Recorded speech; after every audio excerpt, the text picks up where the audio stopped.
മുഖ്യമന്ത്രി ഒരു അഫിഡവിറ്റ് കൊടുക്കണമോ ഇല്ലയോ എന്നുള്ളതാണ്. ഏത് രീതിയിലാണ് അത് കൊടുക്കേണ്ടത്? നിയമപ്രശ്നങ്ങൾ അതിനകത്ത് ധാരാളം ഉണ്ടെന്ന് എനിക്ക് തോന്നുന്നത്. പൊതുവെ CMRൽ പണം എക്സാലോചിന് കൊടുത്താൽ അതിനകത്തൊരു ഒഫൻസ് ഉണ്ടെന്ന് എനിക്ക് തോന്നുന്നില്ല. അത് ഞാൻ നേരത്തെ മുതൽ പറയുന്നതിൻ്റെ കാരണം, കമ്പനി തമ്മിലുള്ള ഡിസ്പ്യൂട്ടിലാണ് അത് ആ ഒരു ഇഷ്യൂ വരുന്നത്. പക്ഷേ ഇവിടുത്തെ രണ്ട് കമ്പനിയും അവർ തമ്മിൽ ഡിസ്പ്യൂട്ടില്ല, അവർ തമ്മിൽ തർക്കമില്ല. ഒരു കമ്പനി മറ്റേ കമ്പനിക്ക് ഇഷ്ടം പോലെ പൈസ കൊടുത്തു, അത് ആ കമ്പനി വാങ്ങിച്ചു. അതിനകത്തൊരു ഒഫൻസ് കാണാനില്ല.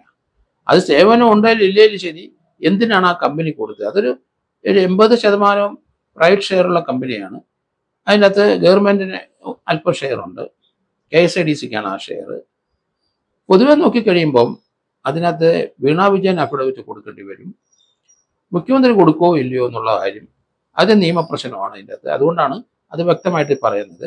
എന്തായാലും ഇന്ന് വരെ ഒരു അഫിഡവിറ്റ് മാസപ്പടി കേസിനകത്ത് മകൾ വീണ വിജയൻ ഒരു അഫിഡവിറ്റ് ആയിട്ട് കൊടുത്തിട്ടുണ്ടോ എന്ന് എനിക്ക് സംശയമാണ്. അവരുടെ ഭാഗം കൂടെ കേൾക്കണം എന്ന് കോടതി പറഞ്ഞിരിക്കുന്നു.